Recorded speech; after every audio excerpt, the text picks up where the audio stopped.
The views and opinions expressed by this program's hosts, guests, listeners, and viewers are solely the views and opinions of the original source who expresses them. They do not necessarily represent the views and opinions of TV5 Network Incorporated, its subsidiaries and affiliates, and their respective stockholders, directors, officers, and employees. Sounding off from Los Angeles, the undisputed king of podcasting, who's all about the good times, Mo Twister. Representing New York City, a social media monster and co-creator of the Not Bill Walton Twitter feed, Chris Savage. All the way from Sydney, Australia, a basketball media veteran and unapologetic cultural critic, Bradford Graham. Holding it down from Manila, a seasoned sportscaster with the studio skills to pay the bills, Jinno Rufino. This is Full Court Report. Welcome to the Full Court Report. We are four guys in four different cities all around the world, joined together by Hoops Talk. Hi, my name is Mo. I'm in Los Angeles. We have Chris Savage in New York City. We have Bradford Graham in Sydney, Australia. And in studio is in Manila, Philippines is Boba Fett, or at least a really bad costume of Boba Fett. Where'd you get that? I actually got this in LA, right outside Universal Studios. So It looks like you got that from a Happy Meal at McDonald's.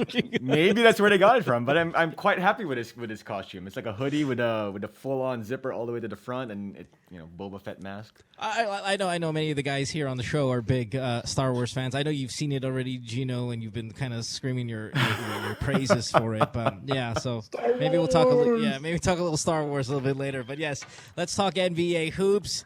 Brad, Chris, Jinno, let's do this. Chris, you're up first. Quarter number one. You have 12 minutes, my friend, and I got you on the clock right now. What do you have to intro the show? Well, I want to talk about D12, Dwight Howard. I usually don't start off any quarter with a biased statement. Boy, I dislike this guy. I always have. But rumors are circulating that Dwight Howard wants out of Houston. Surprise, surprise. Now, if this is true, this will be the third franchise Dwight Howard has pulled out of in his career. Considering he has 8 baby mamas, it seems like the NBA teams are the only thing he knows how to pull out of. But Howard has denied these rumors. No, you're not biased at all. Record, it's really hard to take him denying these rumors at face value. So, guys, I want to first start with his legacy. That's the one thing I kind of want to go over, and we'll talk about other parts of it too. But this guy is one of the most physically gifted players in the league.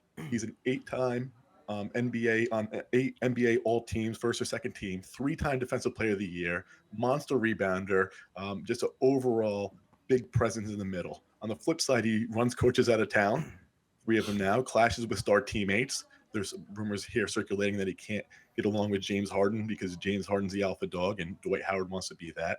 He has a questionable playoff resume, and even with his athletic gifts, he's always been questioned that he doesn't do enough offensively.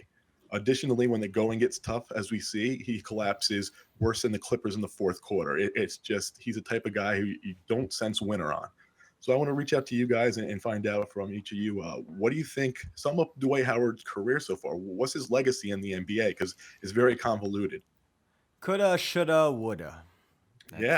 Seriously. That's what it is. I mean, it's like this guy has all the tools to be a all-time best player, a top 10 best player in the NBA, but and you kind of saw it happening a little bit. He teased you a bit when he was with Orlando, and towards the end of that, you wanted to see more. You wanted to see more of Dwight. I mean, after he reached the finals and lost to the Lakers, we all thought, okay, maybe this will light a fire underneath him, and we'll see something a little bit special. But we really haven't. I mean, we've seen a very good player. We've seen a very above average offensive player because of just his physical ability, and then a superior defensive player. But we haven't seen that one of the all-time great players that he could have been, and I don't think we're ever going to see it.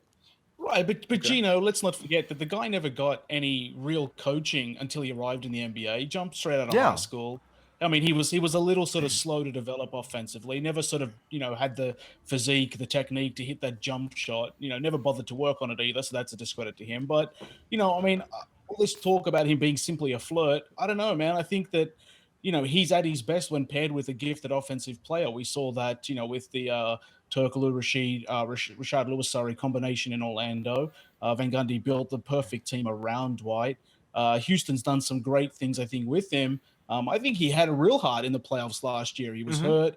I think he did great things for them. But as far as legacy goes, I just look at him as the poor man's Ben Wallace. I think he did everything, in terms of helping guide that Detroit team to a title defensively.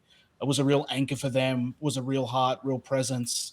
And I think Dwight, for all the criticisms about his character, he's too happy. People don't like the fact that he lacks Kevin Garnett's ability to just sort of be that alpha dog of alpha dogs, like the wolf in the gray against Liam Neeson. He just barks at a distance that just scares the hell out of everyone. I think it's just the case where, Dwight might have just sort of found himself in positions that just weren't favorable to his, specific skill set. And maybe this is just all a result of him being sort of put on a pedestal from an early age and him thinking that everything was a gift and never having to work for much. Yeah, but that's part of the problem. Dwight Howard is the poor man's Ben Wallace. That's my legacy. A much more offensive game, I think, but not one that we were hoping to see from him to be a dominant offensive force.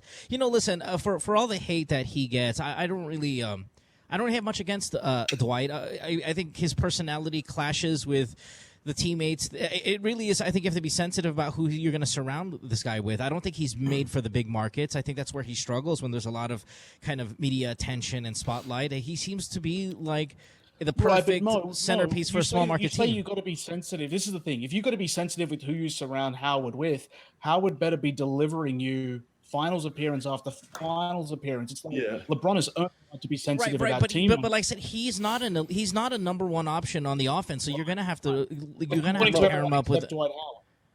I'm sorry, Mo. Go ahead, Brad. According to everyone, Dwight Howard seems to be the only one who disagrees with you, Mo. He thinks he's the number one. He wants to be the number one. It seems like that's where these rumors from Houston are sort of circulating from, is that he likes it when he was in Orlando and he was the center of everything. Now he's got to share some of that spotlight. He's got like a co-star billing, and he doesn't like the fact that listen, whether he is in his mind or he's not. If you look at the numbers, especially come playoff time, he does deliver. I just to kind of help defend him a little bit. If you look up his game logs for the playoffs, even as last year in a very hurt year, the numbers were really impressive. It's nothing like you couldn't ask him for more from Dwight Howard. He was doing some games 20 and 21, 18 and 19. The numbers were there come playoff time. It's just I'm just not sure if the teams were just good enough for him to win, that's going to happen for a lot of superstars. So he's had inconsistency in the playoffs. Last year was strong, but Mo, Houston's not exactly a hotbed of media attention. So where would you put him? Who would you pair him with?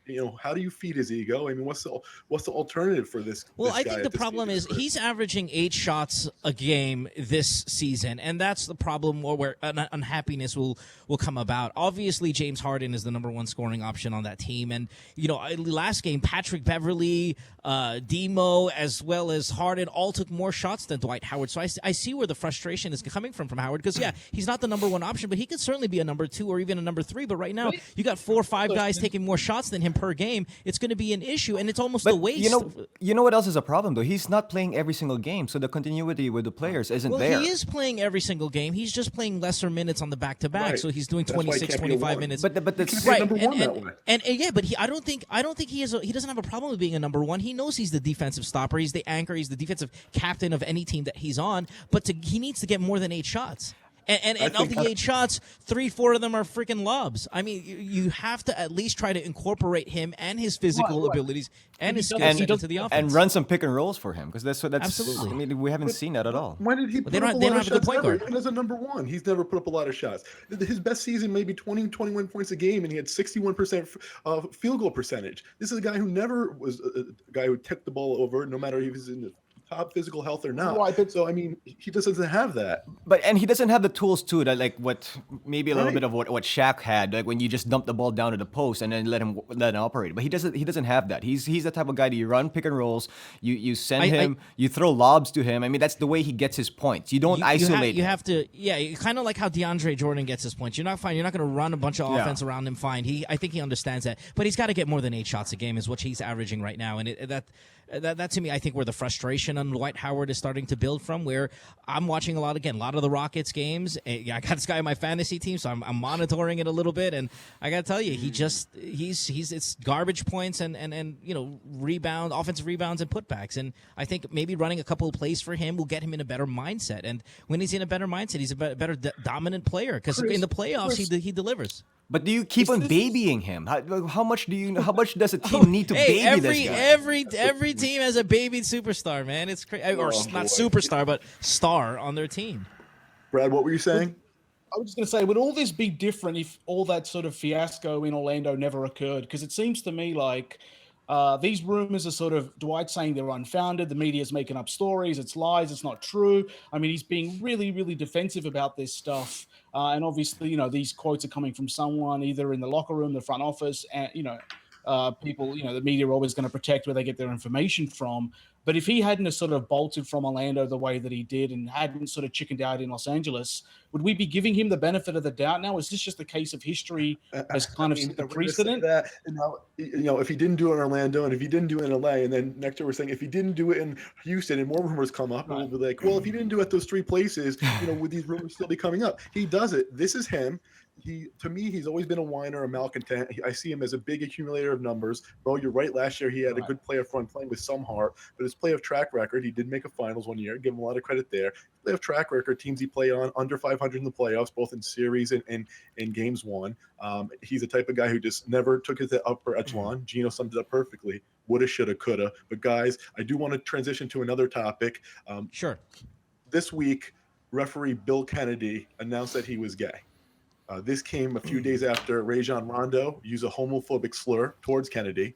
Evidently, Kennedy's homosexuality was known in most NBA circles, but regardless, if Rondo knew this or not, the comments were still uncalled for. Now, Rondo received a one-game suspension, so I want to throw this out there. As the NBA becomes more accepting to all people in all backgrounds and shows less tolerance towards hate, most evident with the Donald Sterling fiasco, was Rondo's suspension long enough? And even furthermore, is the NBA ready for an openly gay player? Didn't they have one with Collins already? What was that? Didn't they have one with Collins of the Nets? Jason Collins? Yeah. Yeah. I mean, I'm sorry, a superstar. Okay. Someone who's a big part of the league. That's what okay. Sorry, guys. Yeah. I'd say so. I think the internet and everyone who follows the NBA is progressive enough. I think it's where you house the player that matters most. I don't think, that guy would necessarily do well in the Bible Belt or, down in the South where there may be still a little sort of against any sort of teachings of a, specific religion. But I reckon that guy could thrive in a lot of markets that are progressive, especially in the Northwest, the Northeast, whatever. And again, I don't think if he's a talent, if he's a superstar, I mean, maybe it's an awkward conversation for some parents to have with their children because they're just not capable of having that. But yeah, I think the NBA is ready for it. I mean, why not? I think it's a matter of time, not a matter of if. So, does Gilbert Arenas' comments bother you guys at all? I know he's not on the NBA anymore, but that backwards thinking, how much, and some of you have been around NBA players, actually the three of you have, how much of that backward thinking do you think still exists in the NBA? It's still there. It's definitely still there, and I think it's going to be there, unfortunately, for quite some time. But when these things, whether it's a referee or a player, when these things aren't news anymore, that they come out and then they say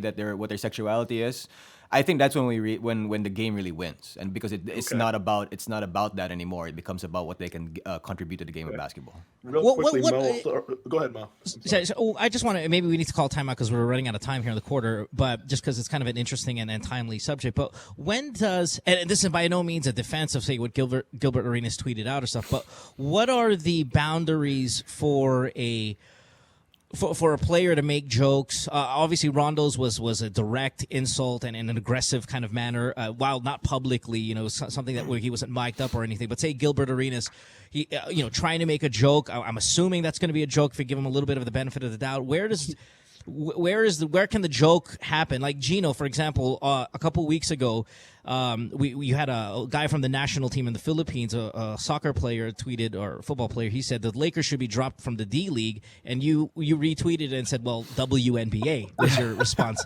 which that was my frustration talking. Right, it's frustration, but it's a joke. I get what you mean. I'm not calling you out. I'm not putting you on blast in a sense, but you get my point. Is like, what does that mean? Does it mean they're playing like girls, or they're? No, I think where's the joke? And the where's joke, the line between the joke and unnecessary? The joke was or racist or homophobic. No. The chances are it probably is. Well, if you have to ask it, that's how I feel. Okay. Well, just because I put one of our hosts on blast here, Jinno, defend yourself on this one. I was saying, funny, Jinno. I was saying Jinno is that a team like the Sparks would have probably beaten the Lakers back then because they were just playing awful, and that's all. That's all it meant. Nothing. I've played against women that are exceptional basketball players, and I think. Absolutely. We've done that in media games. They beat our ass. And they're fundamentally sound and they're great basketball players. But I just thought the Lakers were so bad that I thought the Sparks Jinno, man, just hit the eject button, get out of there, man. You're gonna make it worse. and really, last thing, guys, was just yes or no, was Rondo's 1-game suspension enough? Mo, start with you. Yes, because it wasn't a public thing. I mean, I guess if he can't kind of set it out maybe publicly, it was something that is. Was brought to the attention of the NBA, investigated. This thing's the first time a guy's been suspended for something he said on the court, so I think that's fine. Jinno? I think they probably could have given him a little bit more. I mean, I thought it was to me it was too light. Just to set an example, at the very least. Exactly. That's a huge thing. Set the tone. And Brad, what about you? I actually don't think a suspension was necessary, but I have a whole line of thinking around that. I just think that making him formally apologize and making sure that it's not a reoccurring issue is really all I'm interested in. But suspending him for something he said, I think that sets a dangerous precedent. I don't like to see that happening. Yeah, it's interesting. Right. And I'll just, as we wrap up here, thanks for the extended time, guys. And it's going to be that we're going to see stuff like this in the next coming years. It's going to be a big part of the NBA. But thanks for the extended time, guys. Sure. Good quarter. Our staff here is all over us that we went overtime on that one. I think our listeners will forgive us, though. So good job. They're shouting at us again. Time's up. We'll take a break. When we come back, we have quarter number 2. Hey, you're listening to the Full Court Report. Back after this. He has made viewers laugh with his funny antics and awesome style in comedy. He has also been in quite a few headlines himself. Well, funny man Arnel Ignacio loves good times too. Curious if he has funny secrets he'd like to spill? Then head on to www.tv5.com.ph/originals and watch Good Times with Mo. Thursday, 9 p.m. on Digital 5. Call us on our hotline, also on Viber and Skype. All right, welcome back to the Full Court Report. It is quarter number 2, where I am taking point guard duties. Put 12 minutes on the clock there, and let's go ahead and talk about the premier battles in the NBA. Now, tomorrow we're going to see a nice marquee matchup between the Oklahoma City Thunder and the Cleveland Cavaliers.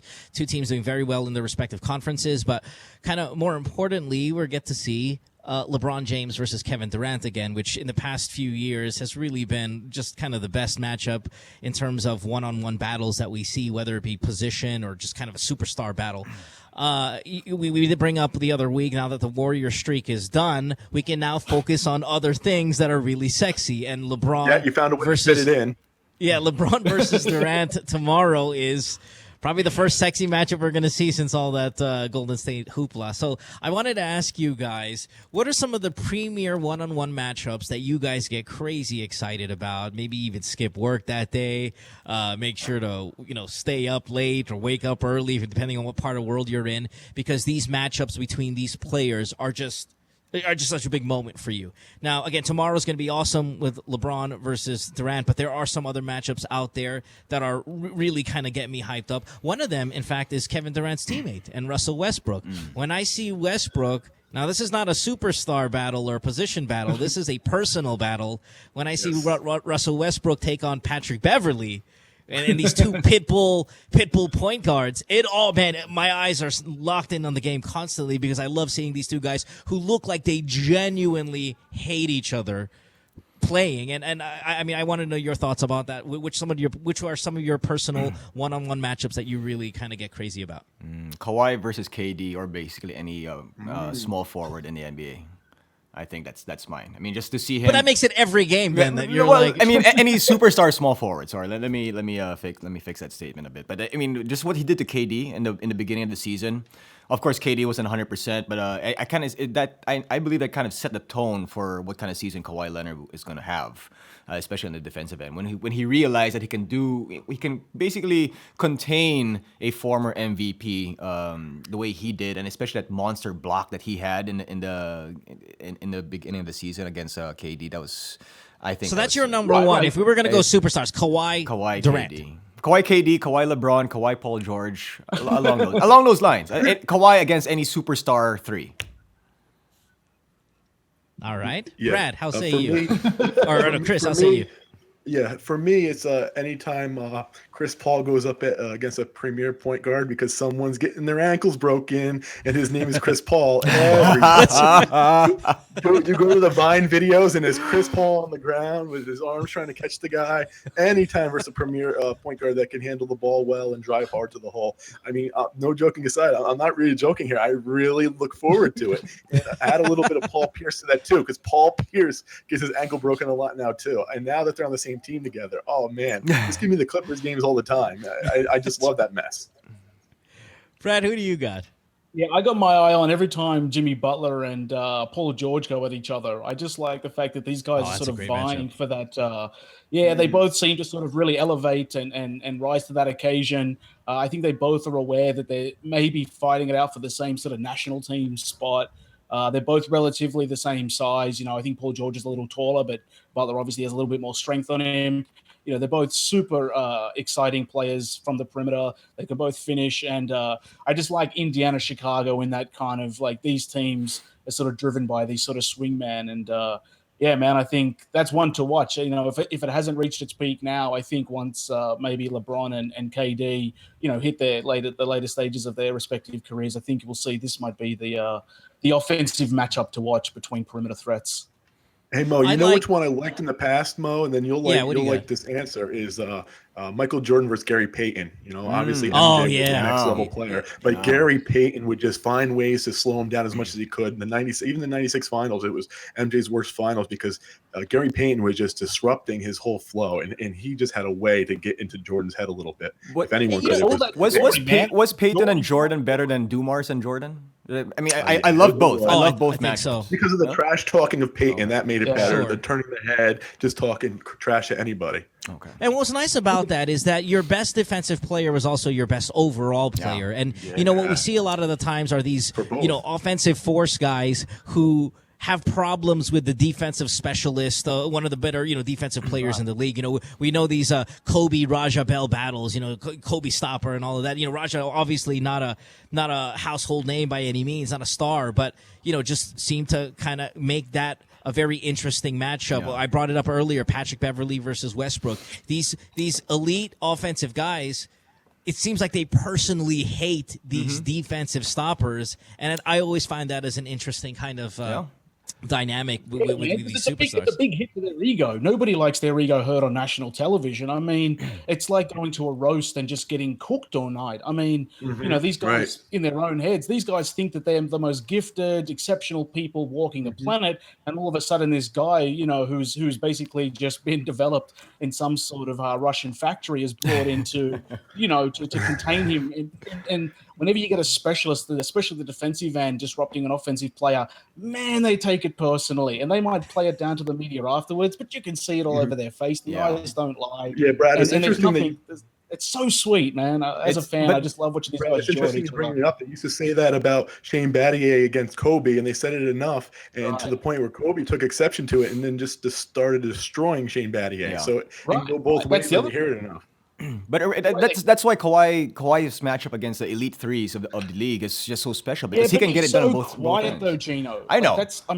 Production-wise, he's great, but you want a Reggie Miller-style guy who's going to just talk the whole game and then back it up with production. I mean, I think that's why the Peyton Jordan thing is so memorable, is because we just had these guys trash talking them to who knows what insults are being thrown at them. Another one that I really enjoyed was every time Garnett and Duncan went at each other, just because one was all talk and the other one was all production. And I've interviewed Duncan about this, and Tim Duncan does not like Kevin Garnett, and he's made no apologies. Chances are he doesn't like a lot of people. Yeah, I mean, look, I don't know. On a personal level, who knows who likes Kevin Garnett unless he's your teammate. But, yeah, Duncan really sort of took exception to any comparisons and really went out of his way to make sure that everyone knew exactly who was the better basketball player. So I think it's those little wrinkles that help sort of decorate the NBA landscape. And, I hope these guys don't become friends, or off the court or on the court. I mean, I think that's why absolutely. Yeah, you want them to dislike each other. Like when you throw names like Blake Griffin and Draymond Green, and the stuff that they, more current battles they get into. Here's one though. Again, and obviously I'm going to bring up Steph. I like to see Steph versus Kyrie. Steph versus Kyrie. We're talking about two of the best ball handlers in the league. That's always a really sexy matchup. One that doesn't have the anger and animosity, but you see. Well, sure. He's a handsome fella. But yeah, I mean, that's one I really kind of dig. I just have a quick question, and we're going to move on to another topic. Brad, you were saying this off air. Again, back to Westbrook Beverly. You think, because you're close to guys on the Thunder, you actually feel that Westbrook has a personal hatred for Beverly, not for the injury, but related to the injury, but that he cost the Thunder the title that season. Right. I mean, they were poised to go at least back to the finals that year. And then, of course, Beverly, diving for that ball right as a timeout was called, busted up Westbrook's knee. I mean, you saw the first time that they were both on the court together, Westbrook just went at him like, few players, like basically like they were boxers. He just went in swinging. And it was really, and Westbrook's been on the record as saying that he really feels like, had that injury not happened, that he personally blames Beverly for the derailment of that season. But it's just a crazy situation where he's really really happy to use that as motivation. And, Westbrook really makes no apologies, just like Duncan. Hey, man, I'm going to go with that guy. I'm going to let the world know about it. And if he thinks he can stop me, let him give me my best shot, because trust me, my counterpunch is going to be twice as good as his. So, it's fascinating as a fan to watch. But, Westbrook, man, all right, crazy relationship with Beverly. All right, for some of the best kind of matchups, let's talk about some of the worst teams in the NBA. I want to kind of throw this question out there. Of the bottom four teams in the league, two from each conference, which one of these hopeless teams would you rather be? Now, in the Eastern Conference, we have the Brooklyn Nets and the Philadelphia 76ers. Those are the two worst teams in the East. In the West, the two worst in the West are the Pelicans and the Lakers. Which one of these four bottom feeders do you think will recover the quickest, and which would you rather be if you were kind of on that team or running that team? No doubt the Pelicans. You got the the Pelicans. I would love to be in that situation and what they're going to do the next few years. He's a superstar. They'll be fine. Yeah, the thing with the Pelicans, though, I mean, they're gonna lose a couple of players. They'll lose Eric Gordon. They'll lose Tyreek Evans next year. They're losing Ryan Anderson this year. They've got a lot of money put into Omar Asic. He got $44 million guaranteed, and Alexis Ajinça. I mean, there's some bad contracts there aside from the superstar. Yeah, but you're right. I mean, you got one of the best players and a bottom feeder. That's a great thing of having a superstar, is 1 out of 5 players in the NBA, and superstar can take a lot of stuff on his back. Yeah, well, fair enough. I think the Pelicans will definitely bounce back the fastest, but the team that I would be obviously would be the Lakers. I mean, the youth movement that they have there is pretty special. I'm going to talk about it. I'm going to talk about losing the best player. Plus, they're losing the best player after the season. They're losing the worst season. The worst player. Yeah, they're going to lose Kobe. They're going to have over $30 million in cap space, and they're going to have a lot of room to maneuver in the offseason. So I think it's. I mean, they have something to build on. Do you think the market plays a big deal? Because obviously 3 of the 4 teams are big market teams: Los Angeles, Brooklyn. I would say Brooklyn, as a New York, Philadelphia. Though the Pelicans actually the small market team of the group. You think the allure of the big market is still something that people look after or look for? I don't think it's as big as it used to be. I think it still plays a factor, but not as big as it once was, like during the 90s and the 80s. Especially how small the world has gotten with the internet nowadays. Yeah, so it's a little bit of a different game. You got it. Yeah, I agree. You know what, Mo? I'm going to say this. I think Brooklyn has more to worry about than those other 3 teams. Philadelphia has draft picks and young talent. And, the thing with Brooklyn is, man, they went in hard. There was a big gamble on the veterans. It didn't pay off. Now they've really cost themselves short and long-term growth. oh man, Brooklyn is a massive mess, and I think that fan base has much, much more to worry about than any of those other three teams. I think enough. they're man. If you think they stink now, just give them another 12 months and see how bad they are. Now, that's one team that may not be able to use the allure of big city ball to actually bring in extra people, just because, it's like they got blood clots coming up, left, right, and center. So I don't know, man. Where Brooklyn at? That's what I have to say. Where Brooklyn at? Yeah, there you go. Yeah, listen, by the way, last thing we got to get out of here. If the Pelicans go ahead, I mean, you never know. As a bottom feeder, if they go ahead and not make the playoffs and get a lottery pick and end up with the Simmons, imagine a Simmons-Davis matchup. Ooh, start next year. Scary. Good Lord. All right, let's take a break. When we come back, we have halftime here on the Full Court Report. We'll see you guys in a few minutes. Don't go away. A Sports5.ph original web show. My name is Dominic Uy, and this is my buddy Kevin Limhoco. We are going to be testing products to their nth degree, to their limits. Cars. How many car makers are not equipped with power steering? Gadgets. You feel the value of that watch. And everything in between. I don't like to pamper myself except in a restaurant. This is the web show for the modern man. Oh, let's go! Nth degree. Catch it exclusively on Sports5.ph. It's halftime here in the Full Court Report, and during this portion of the show, we kind of take a step back from basketball a little bit and discuss things, well, usually in pop culture, but now we're doing a little bit something different now. We're talking about something that we don't love too much about our home country. I know we all love our country to a certain extent, but now let's just talk about something that we're not too proud about our hometown. So let me start things off here in halftime, and I want to talk about something. I mean, believe me, I can spend like maybe 24 hours talking about everything I'm disgusted about with the Philippines. But one thing like time's up. More than the Lakers? You're talking about what you dislike about the Philippines more than the Lakers? One thing I do want to talk about is something that I see every day when I get on the road on the major, I guess, highway or whatever you want to call it here in the Philippines, called EDSA, and we've had these barriers on the streets separating the bus lane to the private car lane, and it's just causing so much chaos because, especially when it rains, these things are supposed to be weighted down and they float around the freaking major. It's like driving down the 405 or somewhat, the major streets in other cities, and it's causing a lot of chaos on the streets. And they're supposed to do some good, and I could just imagine what it's like to be from a different country, coming here, driving around in the main highway of the capital of the Philippines, and you're thinking, what the fuck is that? Why are there these barriers on the road? First F-bomb of the season. Yeah, buddy. My bad. I couldn't help it. But seriously, you have negotiable bus lanes. It's mind-boggling why it's on the streets. The reason it's that case is because we have private companies that own the bus, the public transport system. So they're just competing against each other for business. Makes it awful. But yeah, your traffic is world class in the Philippines. It's world class. But I know I'm gonna send it down to Brad really quickly. But before that, I mean, it's supposed to be a solution to a bigger problem, and it's just not working because there's no discipline with the motorists here in the Philippines, and that's the reason why it's causing so much havoc. And let's send it down to Brad in down under in Sydney. Yeah, sure, man. Look, the funny thing about my country is we're the reverse climate to everyone in the Northern Hemisphere. So when the festive time of the year comes around, everyone wants to celebrate Christmas, New Year, etc., like it's North America or Europe, except it's boiling hot down here. You know what? Everyone's in shorts and t-shirts, but people are still showing up, I guess, wearing business suits, whatever, because they have to. But the thing that really gets me going is that people, moronically try to sort of celebrate, Christmas in the same way that they do up in America with the house lights. But it doesn't get dark here till like 9 o'clock. So it's like, people spend like hours putting up these lights. They flick them on at, 9 o'clock once the sun's gone down.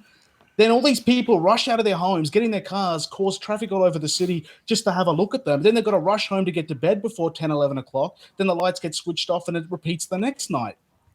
I just don't understand the philosophy, man, the attitudes, the mentality, all of it. It's like, who wants to slave away and risk killing themselves on their roof just for 2 hours of lights a night? I feel bad for the Santa outside who's kind of doing the kid stuff with the outfit and the beard and all that at 40 degrees centigrade.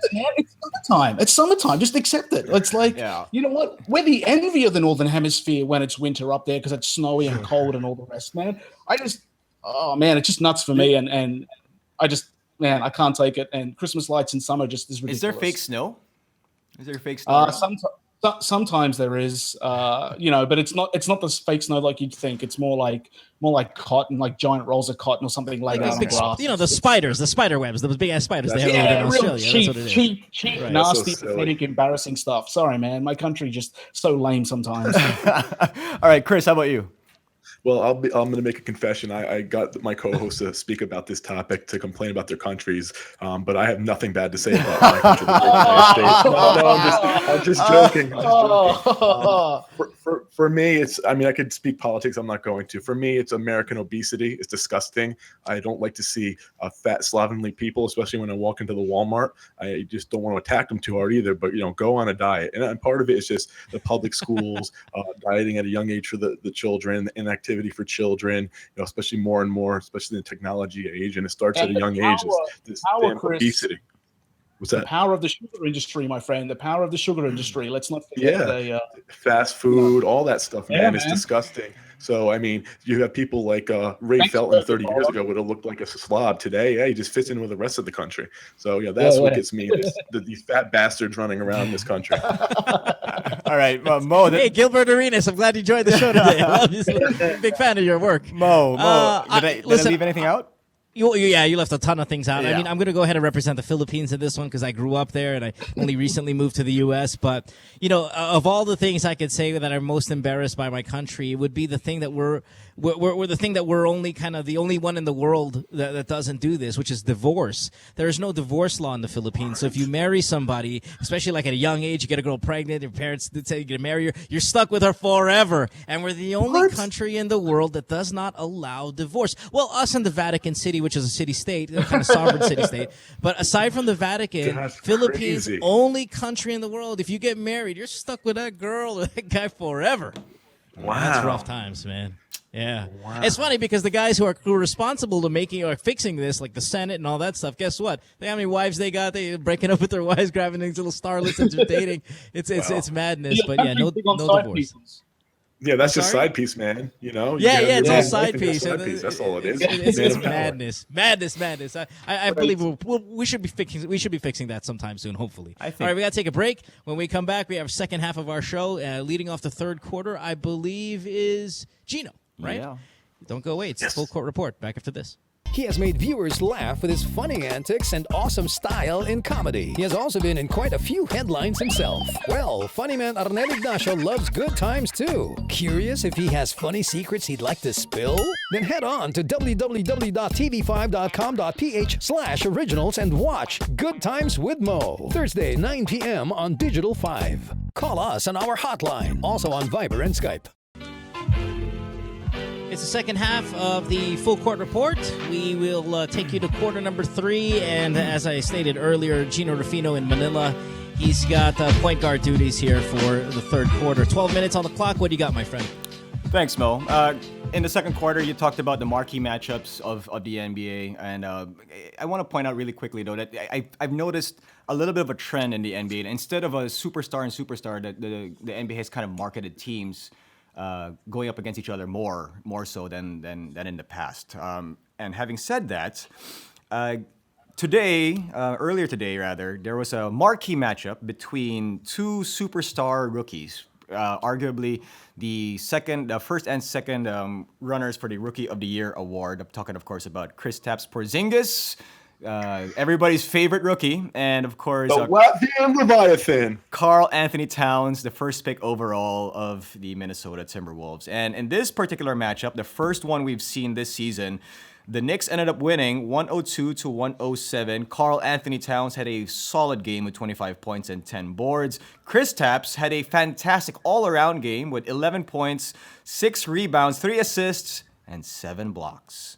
So I just want to pick your brains really quickly about the first matchup between these two rising superstars in the NBA and what we can expect the rest of the way, and especially in their second matchup come February 20 at Minnesota. Chris, you are in New York, so what's your take on how these two matched up in the first time meeting this season? I mean, it's very interesting how it broke down with Towns in the points and taking considerable load on the offense, along with Wiggins and Porzingis kind of doing the peripheral things. People saying what he could also contribute besides the scoring and being able to block shots, passing a little bit. I thought it was the Knicks, because the Knicks won, I would have to give it to Porzingis, but overall, I mean, it was a pretty even matchup.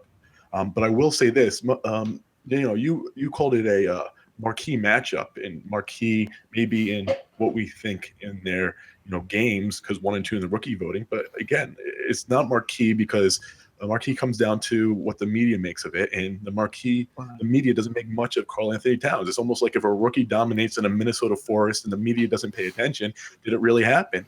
And Towns is not getting enough credit, and he should be. That's my biggest issue with it. But overall, the matchup was good today, and it's going to continue to be good as it unfolds the next couple of years. Brad, how about you? I mean, did anything pop out to you? No, I think it was interesting that a couple of those Kristaps blocks were actually on Towns, which is nice to see them going head to head. I think that's healthy for them. I think it's healthy for the NBA. I mean, I'd like nothing better than to see these guys get under each other's skin, maybe throw an elbow at each other, say something in the media, get the other one riled up so that the next time they do meet, it is like the Rookie of the Year trophy is on the line. It's that whole, I'm not saying we need to manufacture drama every time, these young kids go at each other, but I think it's healthy for both them, their growth, the NBA fans, everybody, as Chris said, to sort of put Minnesota on the map, if nothing else. I hope this develops into something that isn't just stat driven, but, if one of them wins Rookie of the Year, I hope the other one takes it personally and then comes back year 2. And because I think what we're seeing is the seeds now of what could be a really dynamic clash of potential Titans for down the road. And I think it's exciting for basketball. I'm glad that they both, survived their first matchup with each other. Numbers are impressive. Can't, overlook those. And I guess for me, I think I might have mentioned this earlier when we were chatting off air, but it's like the first time, and I'm not saying there's a comparison here, but it's like, when LeBron and Melo went at each other as rookies, although neither was really a superstar at that stage in comparison to the best in the league, there was really a lot to sort of get excited about and a lot to read into in terms of the way they played each other, guarded each other, and their general sort of demeanor as well. I think these guys are well ahead of the curve, and it's just good stuff from top to bottom, man. All right, Mo. Brad, I really quick, Brad, I mean, I agree with most of what you said, but you said to have a kind of a back and forth in the media. If Towns says something about Kristaps Porzingis in the media, no one's going to write it down. If Kristaps Porzingis scratches his ass, the media is going to be all over it. So I mean, there's inequality there, and I still think that having a heated matchup and the bigger performances that they have to have is really going to equalize this. But Cat has to perform way more than Kristaps to get that type of attention, unfortunately. Mo, how about you? Anything that stood out for you? Well, what stood out for me, I mean, maybe not even in this matchup, but there are other things going on in this game that, like we say, because it's a Cat versus Porzingis, things kind of get lost. You have Ricky Rubio, who had a quadruple-double watch, I mean, in this game. But it's not just Cat and Porzingis here.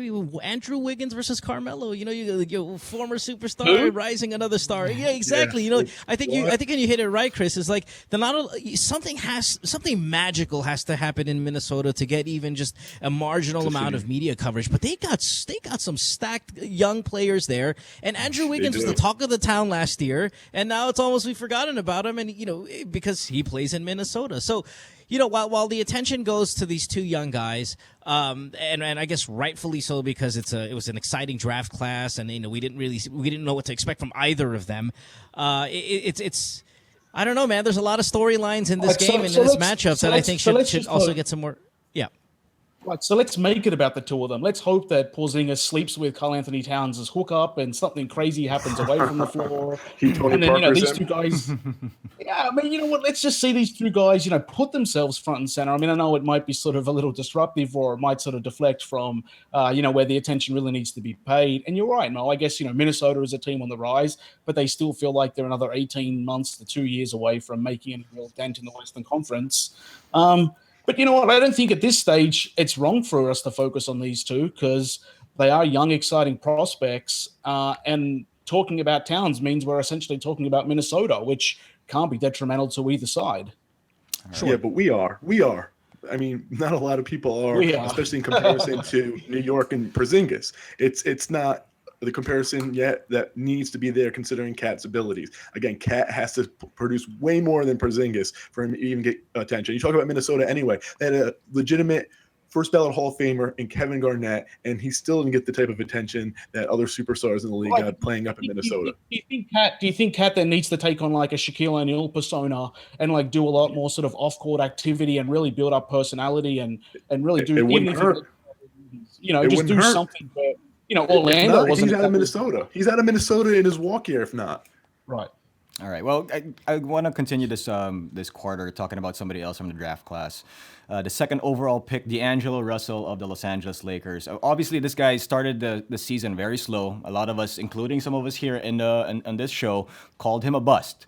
And called him Anthony Bennett. I think I called him Anthony Bennett. That's what I said. Something like that, like the next Anthony Bennett or something along those lines. If you look at November, we were right. I mean, he didn't perform. Emmanuel Mudiay of the Denver Nuggets looked like he was a better point guard from the draft class. And then you look at December. And D'Angelo Russell has been pretty good in December. But Byron Scott moved him to the bench, and strangely enough, since then, D'Angelo has kind of even stepped it up even more. In the past 4 games, D'Angelo Russell has been averaging 19.5 points per game, 5 rebounds per game, and 5 assists per game. And Byron Scott has been rewarding him with a little bit more playing time as well. So has that move from a starter to a second unit type of guy, has that kind of helped him a little bit because maybe there's a little bit less pressure coming off the bench playing against lesser players? Or what's your take on how D'Angelo has at least kind of spurred there's some more interest? ball. There's more ball to go around. I mean, with your first unit, you got Kobe taking all the shots. How will you improve your game? I mean, when he runs with the second unit, he's able to at least be able to do little floor general duties and not just kind of stand there and stare at Kobe, which many of the younger guys do. So running with the second unit is smart for his growth. And then we see, of course, the production, an uptick in production. I think that's because Kobe's not there jacking up all the shots. Well, Kobe has also taken a backseat a little bit in the past several games. Like he's not taking one shot a game.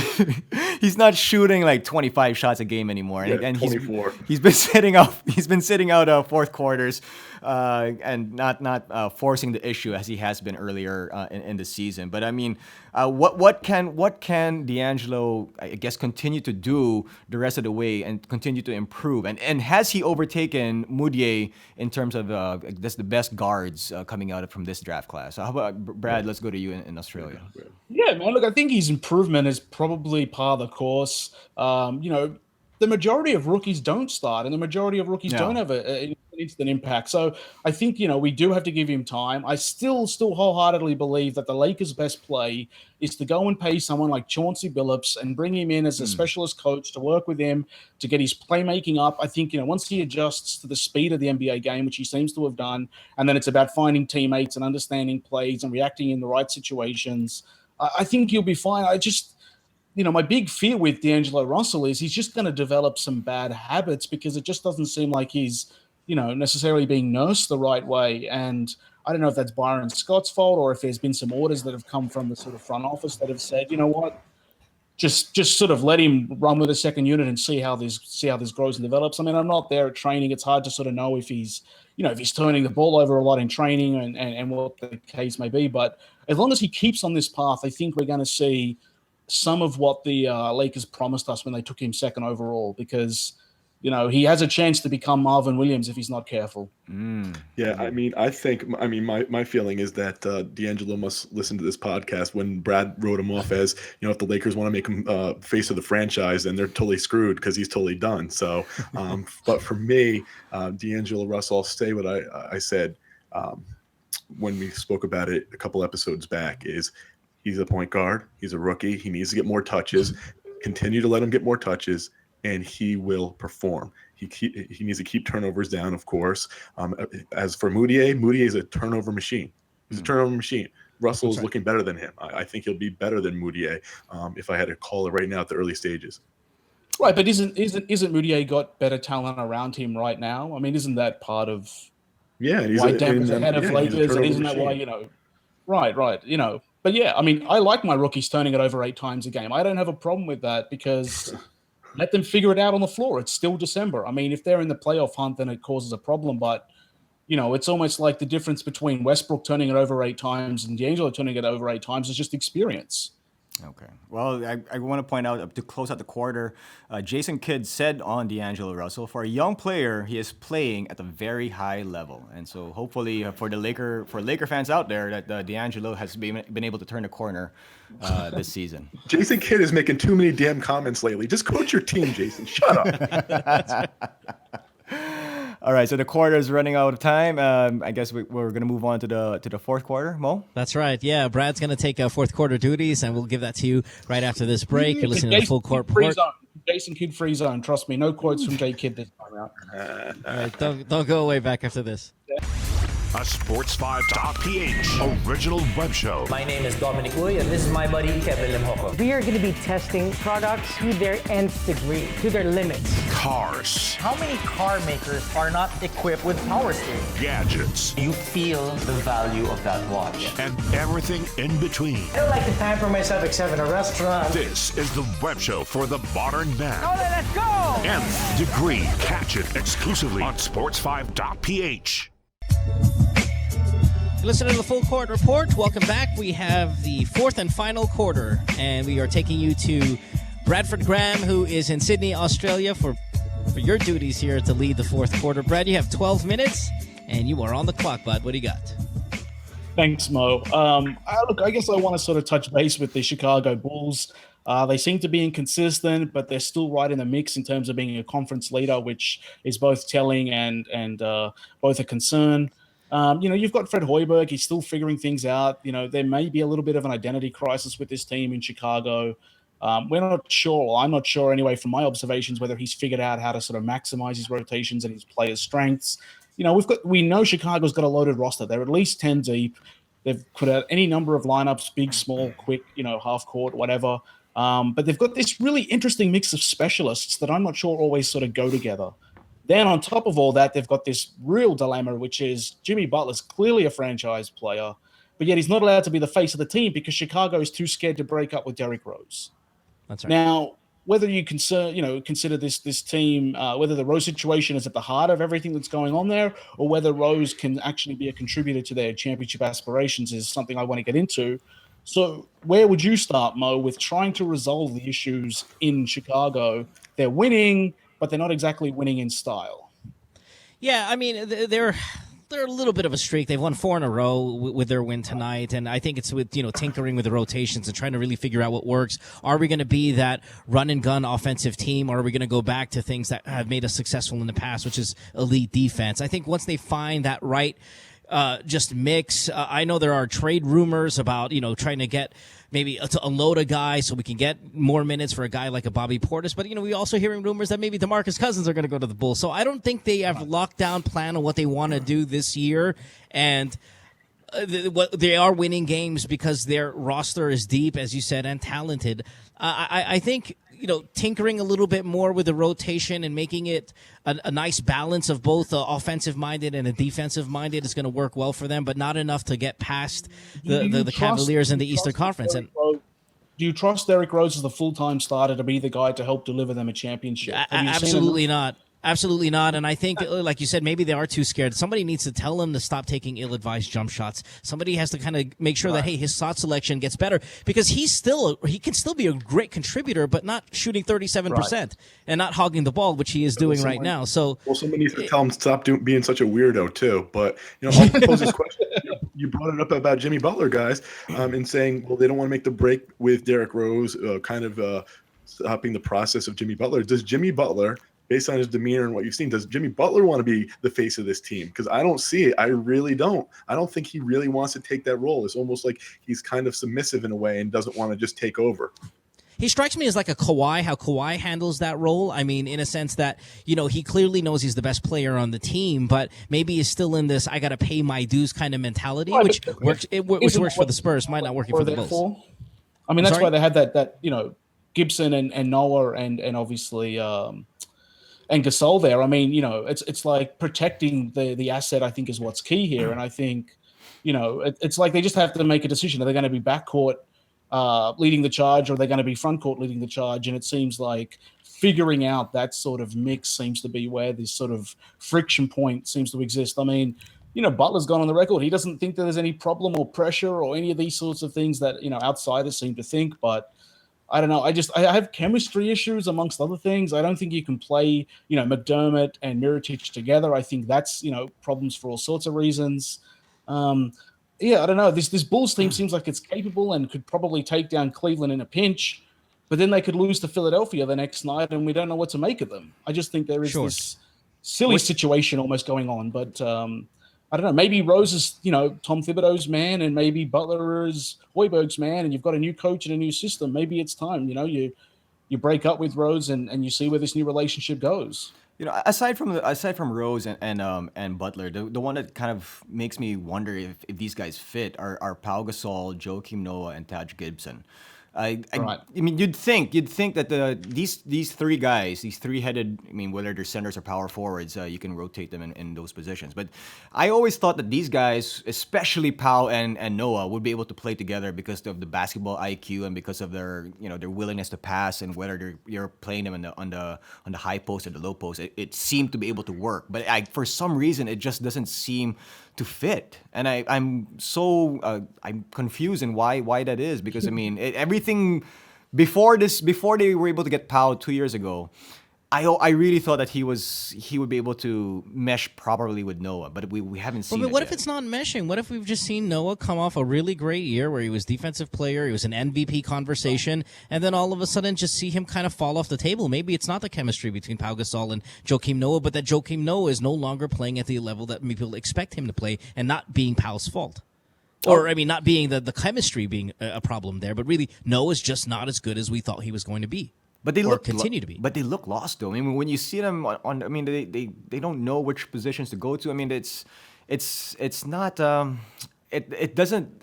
Even if his capabilities have dropped off, his basketball knowledge would still be able to tell him what to do in certain situations, and it just hasn't been working out properly for the Bulls. Yeah, Mo, was there any situation there where Pau Gasol could have been culpable in your eyes for it, or no? I just want you to give an honest answer. It had to be Joe Noah regardless, right? Of course. That's right. Listen, Noah was coming off a major injury. Come on, like the guy is no longer the player he was, and they have that on the Bulls. They've got two guys who were MVP or MVP conversation type of guys come off of major knee injuries, and they just can't perform the way they used to. Yeah, that's fair. Wow. That's fair. Yeah, look, I'll just say this on the Bulls. The fact that, Butler's come out and said that they get out-toughed and that they don't have the same heart that they used to have, I think that's cause for concern. And I think that's where we're sort of, missing the Noah of old. And Pau Gasol thought he was leaving all of the, drama of Kobe in LA. And it turns out he just landed in an equally sort of compelling situation. So, yeah. Or missing the Tom Thibodeau of old, no? You want to talk about toughness, Tibbs is gone. That might have something to do with it. No, absolutely. And this is what I'm saying. It's Hoiberg and his system and his personality. And yet essentially what we're seeing is that being reflected on the court. If Hoiberg hasn't figured it out, neither of the players, because they don't know which how they need to impress and what their roles are. And, maybe there's been too much flexibility and all sorts of things. But super talented team. It's just, they just really can't seem to sort of put the puzzle pieces together. I really think the problem there is Derrick Rose. Just retrain Rose to play, where he's most effective, and I think the Bulls can fly, man. I think they could be a serious contender for a title if they can just get Rose to not shoot 37% and ill-advised jump shots. No, all right. I beat up on Rose a lot. Go ahead, Gino. Yeah. No, I wasn't saying anything. Okay. I know, was that Brad? I just want to say that watch this in all fairness to Derrick Rose, I beat up on him a lot, but I just bought the sweetest Derrick Rose game-used uniform. It's a three-piece suit with a tie and cufflinks. It is fucking beautiful, man. I love it, man. Derrick Rose, man. I love this game-used uniform. It's so pretty in my closet. But is Rose done? Are we going to be able to see Rose get back to role player? As a role player, but he can't even. He's not done as an NBA player. He's done as an MVP and as a number one option on the team. That's what he's done at. But I don't think he's completely healthy yet, though. I think there's. Yeah, well, Neither was 1986 Bill Walton. Bill Walton won a Sixth Man of the Year award, and the '86 Celtics won a title. And Bill Walton was a former MVP as well, and he needs to know his role. When you have this many injuries, you need to still show what you have left in the tank, because he has to have something left in the tank, being that at that skill level he used to be, and know your role and help a team that you're on win. Okay. I guess it might just be hard for him to sort of step down from that pedestal after sitting on it for so long. But drop your ego, then. Drop your ego. Stop crying and drop your ego, bros. Do you think him being a Chicago native has something to do with it too, though? Yeah, man. Easier said than done for these guys. Yeah, these guys have gone through their whole lives. That's good, man. Yeah, it's good. That's a good one, Jinno. That's a good point. Right, which is why Chicago's scared to break up with him, because the mafia will show up and break their knees. So. Anyways, I want to shift gears here. I know this. Look, the latest episode of the Star Wars series dropped this week, and I thought I'd throw around some quick little questionnaire for you guys and test your NBA knowledge in a Star Wars way. So let's go, Jinno. Let's start with you. Yes. Since Michael Jordan retired from the Chicago Bulls in '98, Tim Duncan has accepted the role of being the NBA's Darth Vader. Do you think we'll see another player do what he has done over the past 15 years? And if so, who do you think it might be? Ooh, that's tough. I mean, you're talking about one of the all-time greats. But if you're looking at some of the young guys in the NBA today, I mean, we talked about some of them. We talked about Karl-Anthony Towns. I mean, he has sort of Tim Duncan-esque type of capabilities. He's not there yet, but he's. I mean, if I were to point at somebody who kind of reminds me of KD of Tim Duncan, even though KD is his mentor, I would say Towns with a little bit more range. All right, Mo. In Star Wars, the use of the Force is wildly inconsistent, but from time to time, people actually see events before they happen. Which NBA player or players appears as though they sometimes have the ability to use the Force and see plays before they unfold? LeBron?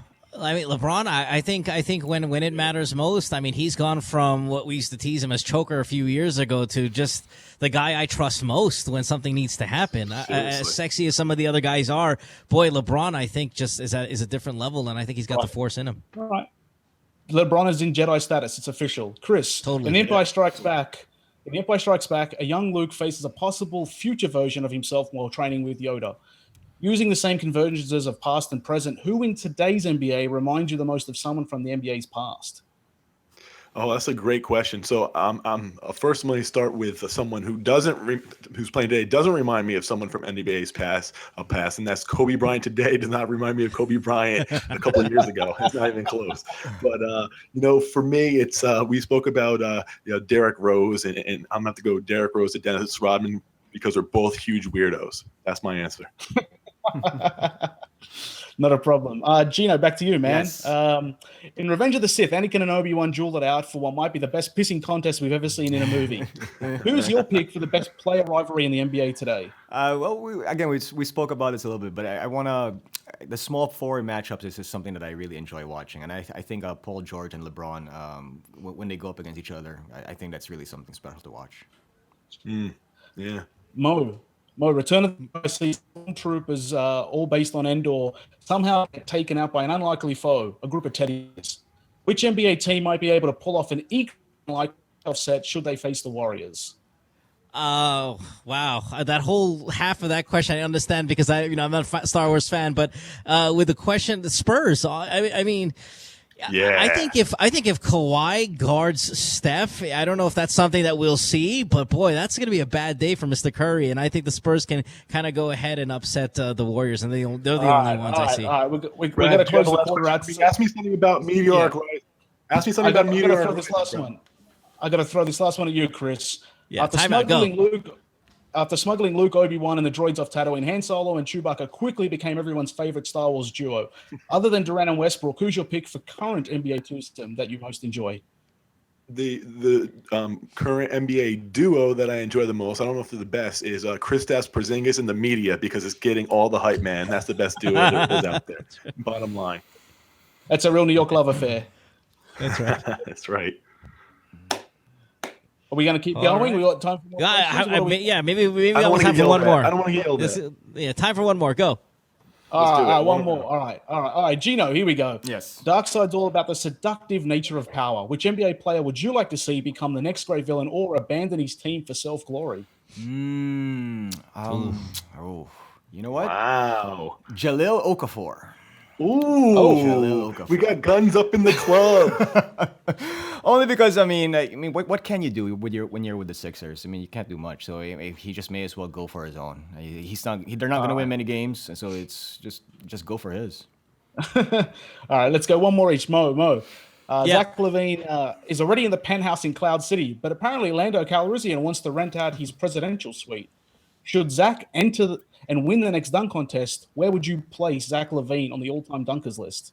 Wow. It's funny because when we were at the dunk competition, was it last season during All Star, and he was kind of letting. Was it in New York when he was? I remember we were. We were kind of. I think you and I were sitting together, and we were in his first couple of dunks. We were like, "Oh my God, this is kind of Vince Carter-esque," in some of the stuff that he was doing. So I would probably put him maybe top 5 dunkers of all time if he goes out and wins another one. Wow, that's fast. Wow. Yeah, hey, listen. Wow. Yeah, absolutely. Wow, that's high praise. It's very high praise, Chris. Hey, in the new Star Wars trilogy, we're seeing a lot of new faces get introduced. It's about the next generation of stars and Jedis. Which NBA player under the age of 25 do you think will leave the biggest impact on the game in the next 10 years? So it really comes down to under 25. It comes down to Kawhi and Anthony Davis. The brow has to carry a whole team on his back. Kawhi is emerging as the best player on the Spurs in the system. So I have to choose between the two. I have to go with hamburger helper hands. Kawhi Leonard. Kawhi Leonard is a superstar. Cool. All right, let me go out of this one. Last question, I promise. Jinno. Timeout. Yeah, go. In the finale of A New Hope, Luke trusts his instincts to get the job done. With the game on the line, who do you want taking the final shot? Who do you trust like Luke? Well, there's really only I can name a few, but the one guy that pops into my head when I think about this is definitely Curry. Yeah, I mean, I guess that's the obvious answer, but there's an obvious answer for a reason, and I think I definitely would want the ball in Curry's hands, whether he's going to attack the basket or pull up for it. You don't know what he's going to do. You can either break it down and take it to the hole, or just pull up for a three. Look, Steph Curry is now the Luke Skywalker of the NBA. Jinno said it here first. Yeah. Wow. Fair enough. All right, let's take a break. When we come back, we have our overtime segment. You're listening to the Full Court Report. Back in a few minutes. He has made viewers laugh with his funny antics and awesome style in comedy. He has also been in quite a few headlines himself. Well, funny man Arnel Ignacio loves good times too. Curious if he has funny secrets he'd like to spill? Then head on to www.tv5.com.ph/originals and watch Good Times with Mo. Thursday, 9 p.m. on Digital 5. Call us on our hotline, also on Viber and Skype. Full Court Report, we are back. Overtime segment where we still talk about hoops, but again, a little casual twist to it. This episode for Overtime, we are going to be talking about which one of our favorite celebrities, or which is our favorite celebrity fan when it comes to the NBA. As we know, a lot of A-listers come out to watch the games. Which one do we think are our favorites, true blue fans of the team, and we've seen them so many throughout the years. So how about we go to Brad first in Australia. Who's your favorite celebrity fan? I got you, Mo. Look, let me just make a confession. The reason why I was laughing is because I remembered an old Grantland article that actually listed porn star Sasha Grey as Sacramento's biggest fan, and I just that hit me, and I couldn't. Yeah, Still go a good Sacramento. choice. I guess she went on to become a credible actress and all the rest of it. But just that popped in my head, and sorry, man, I laughed. But for my pick, favorite celebrity who's also an NBA fan goes to Fred Armisen of Portlandia fame. I love the fact that he puts the Blazers in his TV series. Funny guy. Everyone from LaMarcus Aldridge, who had a recurring guest role in the series. He supports the team in a number of ways, and just love the fact that it's a little bit off the beaten path. But shout out to the fans up in Portland. Good choice. Fred.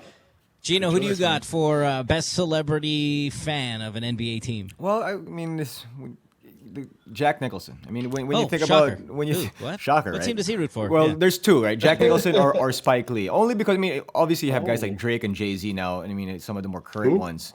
But with Jack, I mean, he's such a throwback guy. He's been around. He's seen all the wars, and he's always in the same seat. Obviously, when it moved from Great Western Forum until they started losing. Well, he's still there sometimes. He's not there as often, but obviously it's kind of difficult for him to watch. I mean, the reason why I say Jack too is I remember when the Lakers lost to the Pistons. Jack was interviewed, and he said, you know what, I I've seen all the battles, and he just wanted to congratulate the Pistons. It was just weird that the Pistons had their media people interview Jack Nicholson. I mean, they weren't interviewing any of the Lakers. They interviewed Jack. So I thought that was kind of strange. They're all boring now, the Lakers. So why not? Here's Gino's next tweet. Spotted Jack Nicholson, WNBA game. That's you can't do that. You can't do that. What do you got, Chris? Best celebrity fan. I mean, damn, I wish I'd known this overtime topic before I use this material in the fourth quarter. So what I would have said was Derrick Rose, because he sees so many Bulls games from the sidelines. But I don't want to use that one. But I don't want to use that one. I will say it's easily Justin Bieber, because he's so versatile. First as a Lakers fan, then as a Heat fan, then as a Warriors fan. What NBA fan has more versatility than Justin Bieber? Good Nobody. Answer. Drake, maybe, perhaps. Both of the Toronto guys. We the North. I'll go with the Justin as well, but I'm going to say Timberlake. Justin Timberlake and his love for the Memphis Grizzlies, man. Yes. I remember was it last year where the Grizzlies started off on a 10-1 to start the season, and he just tweeted Grizzlies, and then kind of some hater on Twitter said bandwagon. He's like, bandwagon? I'm from Memphis? Oh, and I own the team, by the way. So, boom. Then, of course, he posted a photo of him supporting the move from Vancouver to Memphis. He was all decked out in Memphis Grizzlies gear. So, Justin Timberlake, even though he's not the majority owner of the team, just that exchange alone made him my favorite celebrity fan of any team. So, good on you, Mr. Timberlake. Can I change my pick? My pick would be Mo Twister in the Golden State Warriors. Is my favorite. I'm sorry, I forgot that one. That is my number one. As you should. No well, if I may, though, for someone who talks so much crap about team loyalty, guess who's the only person on the show who refuses to admit which team he roots for? Chris. I root for no team. Refuses. That's right. Brad has never revealed who he roots for. Brad has admitted he has said Atlanta before. He also says that he's following he said that was when he was a kid. Yeah, as a kid, right. I'm unbiased. No, that's not true. We've asked you, Chris, which team do you root for? It's like, I'm not telling you guys because we're going to use it against them. That's why. I don't root for any teams. I don't know what you guys are talking about. Can we give a special shout out to Super Spurs fan Denny Trejo? Gotta love the guy. Anytime the machete has your back, you best believe you got protection. And I can't believe no one said Barack Obama in the Chicago Bulls. Come on, guys. Oh yeah, I guess. Yeah. Crystal and the Clippers. All right. That's a good one. I forgot, but Will Smith in Philadelphia. Will Smith's a big Sixers fan. What about Kid Rock and the Pistons? Is he there right now? Are they right there right now? No. What about this? What about Macklemore and the Sonics? Oh, too soon. What about Matt Stone and Trey Parker for the Denver Nuggets? Is that true? They really like them? Nah, I don't believe that. They love that team. That's their team, man. They're Denver guys through and through. What about Gene Hackman and the Pacers? All right, well, no, we're getting the warning that the overtime segment is done. All right, but yeah, great names you guys threw out there. Hey, before we close up tonight's episode, Jinno, you wanted to kind of make a quick announcement about the podcast and where it's available now for people to download. What do you got? Well, obviously it's still on iTunes and all that good stuff, but it's also available on Android now. Woohoo! To all the Android users. Pocket Casts, Podcast Addict, and Beyond Pod. Sure. So download, subscribe, and tell your friends. We appreciate it. All right, go ahead and plug your social media accounts. We can get out of here. What do you got? You can please follow me at Jinno Rufino, JINNORUFINO, and that's on Twitter and on Instagram. Chris, what do you got? At Not Bill Walton. Warriors just started a new winning streak, so I have plenty to say about that for the next couple of weeks, I'm sure. Sounds good. Brad, what's up with you? You can follow me on Twitter at Backpack Baller, and just a little nugget before we end the show. Between now and the next episode, I think Dirk's going to pass Shaquille O'Neal for 6th place on the all-time scoring record. So, sorry, Shaquille O'Neal fans, but the Germans. Sorry, Shaq. Yep.